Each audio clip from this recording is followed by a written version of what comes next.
Well, the rumors might be true. I've lost my mind because there is Holley EFI stuff in the garage again. Stick around.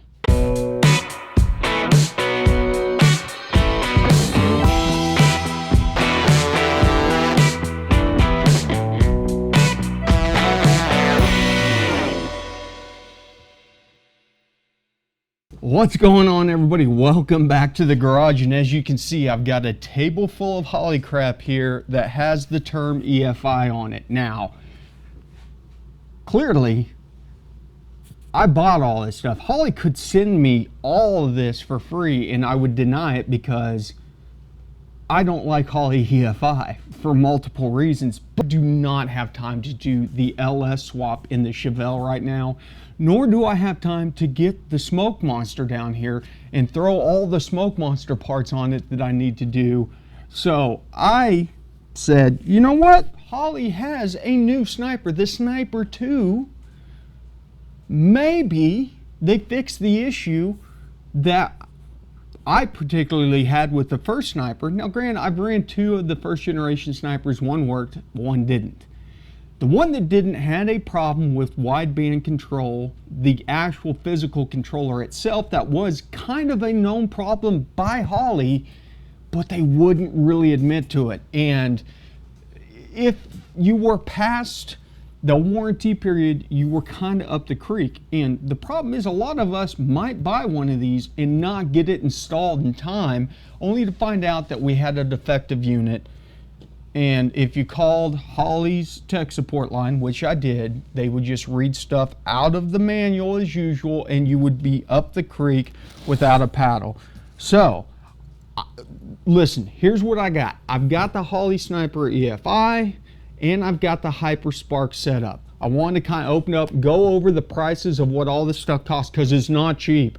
This stuff surprisingly is not cheap. Don't get fooled by the fact that this unit here, and I bought the one with the PDM, the power distribution thing, because it sounded like a neat option to have. Like, it's supposed to simplify wiring, especially if you are using the HyperSpark and stuff. And so here's the PDM. This kit right here that I have cost $1,450 just for this box, not including that stuff over there, which we'll talk about here in a second. But let's look at this PDM, take a look at what we're dealing with. And there's some decent gauge wire for running to the battery, because this stuff needs to be ran straight off the battery. I'm more interested in what the PDM itself looks like. And, that's kind of interesting. So, plastic lid. I can't tell if that's plastic or aluminum. It's plastic, so it's all plastic. It's got numbering on here: ground, battery, 1 through 9 on the bottom, 10 through 18 on top. You got these tabs that open up, and then it has LED status lights. So that's kind of cool.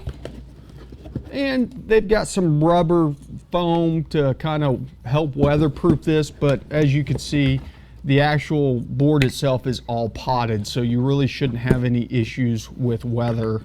This should be perfectly fine in the engine bay. So that is the PDM. That is optional. It's $150, so I guess you could get this thing for what, $1,300 without the PDM. See what else we got in here. We've got our main harness, which they claim is a 3-wire hookup, but it's really not. There's a couple extra wires that you got to hook up, and we'll go over the installation process on this. I'll take you guys along for that ride. We've got the Sniper 2 itself.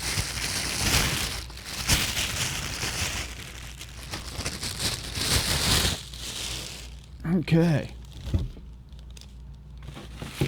Boop, boop. Let's just do this. Got the harnesses all tied up on here. Come on.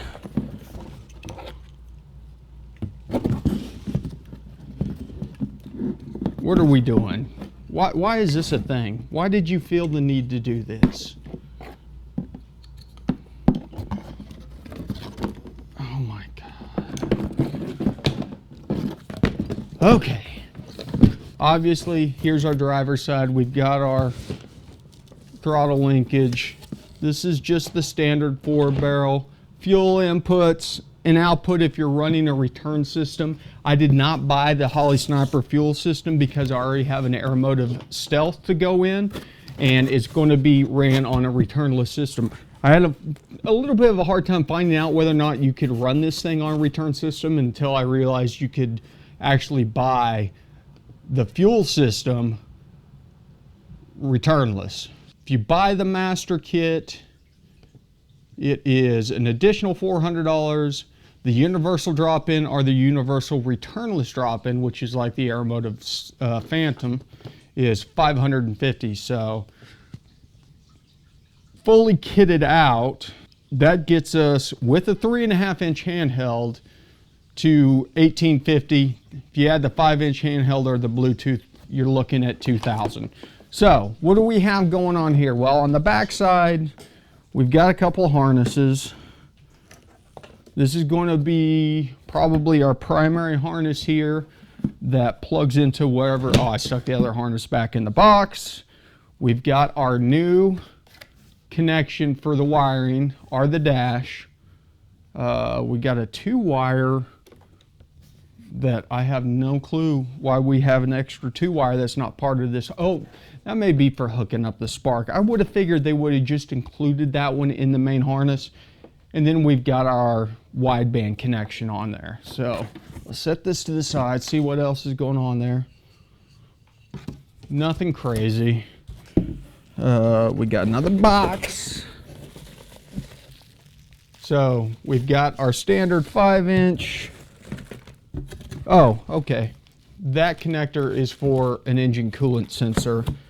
We've got our auxiliary wire harness. So this is if we're wanting to hook up any of the auxiliary stuff. We've got a carburetor flange and a air filter flange, round one. And then, oddly enough, we've got a wideband bung that is one of the clamp-on non-weld bungs to go with our wideband sensor. Let's see what brand this is. Ooh, it is unbranded.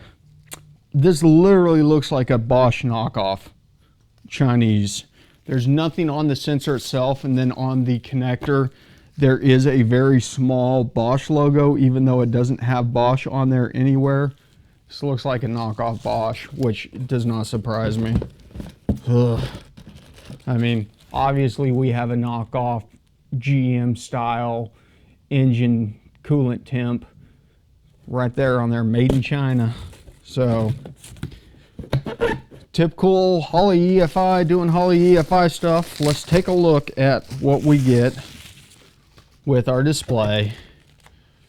Some stickies and a stylus if you want to use a stylus. This one says it's set up for the Sniper 2, even though it is literally the same one that comes with everything, just the software is different.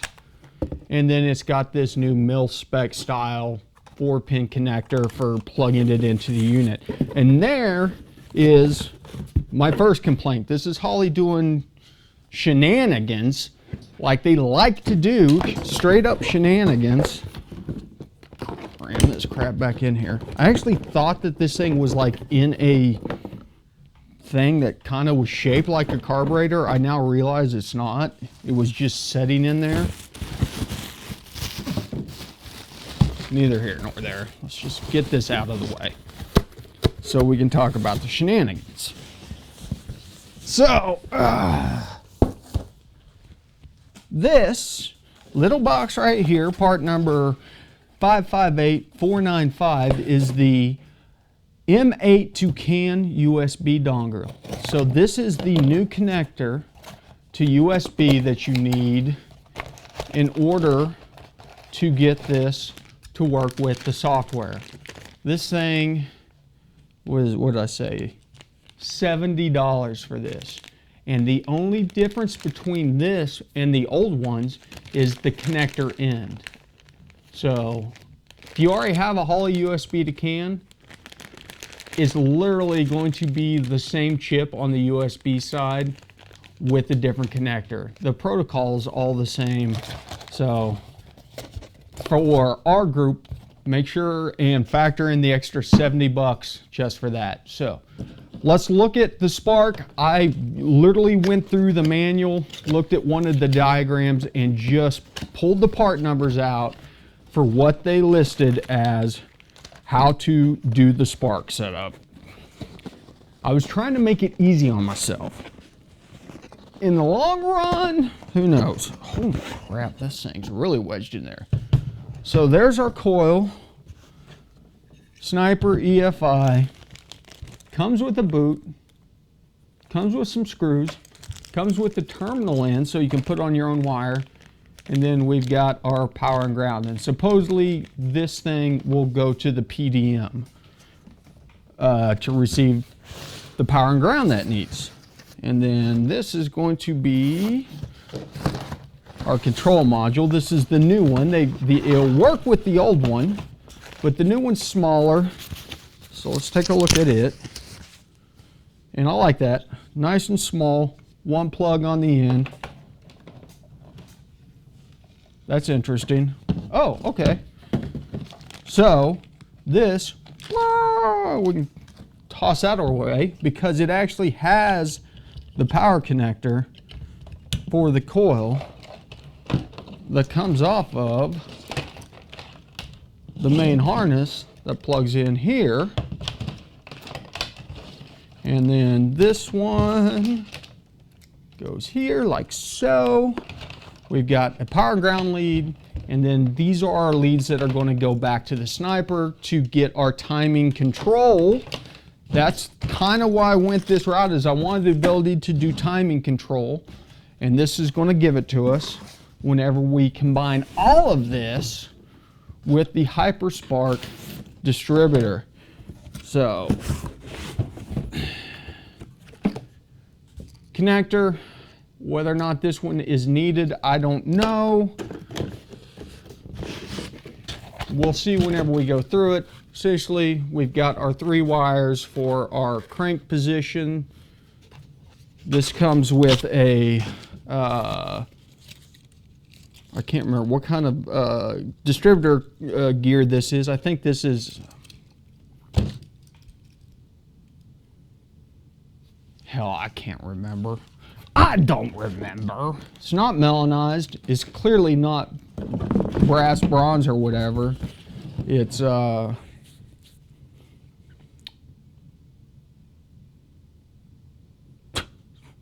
drawing a blank. Oh well.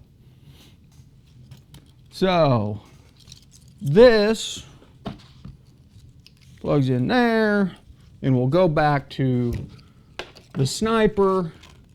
And this came with gaskets, came with O-rings, no hold down, so you'll have to reuse that. Then it's got the wire retainer that screws on the top to make sure your spark plug wires don't pop out.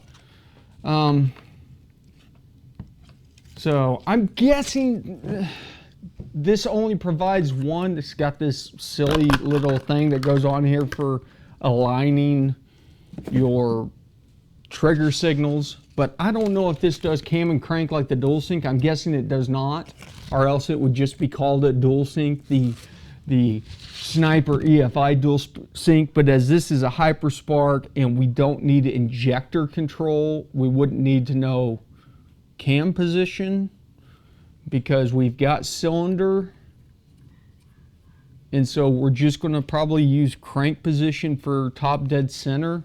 I don't know. If you know, post it down in the comments. But yeah, so what did all this additional cost on top of where we are at with the 1400 or whatever? That's going to be the real question. It goes back in there. So let's see. The ignition box, $340. So right there we're at $2,000 with the cable, the ignition box, and the Sniper 2. Is that right? Yeah. And so Surprisingly, the ignition coil is only 50 bucks. Not bad there. 368 for the distributor, so 2,500. You can expect to spend at least 2,500, and that's if you don't need to spend money on the fuel system. Remember that. You've got to upgrade your fuel system. This will require 60 psi or so in order to operate effectively, or operate at all, I should say. And yeah, that's pretty much it. We'll see how it goes. Listen, I am being optimistic. I am reserving my negativity. This thing may end up going on the small block Chevy and just being the greatest thing since sliced milk. And I may be super excited about it and super happy. Who knows? Now, the plans. Let's talk about the plans. The plan is I've got new heads and a new cam to go into the Chevelle on the 350. We're going to be sticking with the small block 350. It's already got a set of headers. We're going over to a single plane intake manifold. Just kind of the hop up stuff to try and pick up like another 50 horsepower or so. Probably more given the fact that this thing runs like total dog crap. It is not, needs tuned. I don't mess with Edelbrock carbs. If it had a double pumper on there, I would give it a shot, but I just do not have the patience to mess with the Pentals on an Edelbrock. So, what we're going to do, we're going to drop the fuel tank, put the new fuel pump in, run our AN line up to the front. Remember, we're not doing a return system, so we only have to run one in. And the bowls are interconnected, so it'll fill up both bowls automatically. We just have to cap one of our lines on our sniper and get our pressure up, or maybe even stick a gauge on the other outlet so we can see what our pressure's running. Get the thing up and running on that to get kind of the base map. Go through the wizard, get it running somewhat. So then we can go ahead, pull the intake manifold, pull the heads, pull the cam, swap all that over. We're going back in with another flat tappet. We're taking flat tappet out, going back in with another flat tappet. And that's why we're going to go ahead and get the sniper installed beforehand. That way we know that it's close enough that we can get the thing up and running and do the cam break-in properly once we have the new cam in the system. Because the last thing we want to do is wipe a lobe out. We'll have to divert to plan D at that point in time. Might be at Rocky Mountain Race Week in the blue truck. So once that's done, and we get all the stuff over, get the cam broken in, then we'll look at throwing the Hyperspark stuff on so we can get timing control. Because I think where we're going to end up with this is we are going to throw a small shot of nitrous on it. In fact, I've got a 4150 nitrous plate sitting right over there. And I read somewhere that the nitrous is not supported on the Sniper 2 yet. I don't know if they've upgraded the software. I've not even looked at it yet. It seems to me that it is completely asinine for this thing not to have nitrous support already, because I would like to run a dry shot and just do enrichment through the Sniper and pull some timing with the Hyperspark. Honestly, if it weren't for that, I would have just gone with the Sniper and not bought all the Hyperspark stuff, because I don't need a bunch of Holley EFI sticking around. And whenever we get done with this and swap the LS3 in after Rocky Mountain Race Week, I don't know what's going to happen. All this stuff be sitting on the shelf or something. I might give some of it away to patrons like I've done in the past. So if you're a member or you're not a member of the Patreon yet, go check it out. Links in the description. But that is the goal. So stick around for that. You guys know the drill. Thanks for stopping by the garage, and who knows, maybe I'll be impressed with Holley EFI for once. ABT, always be tuning.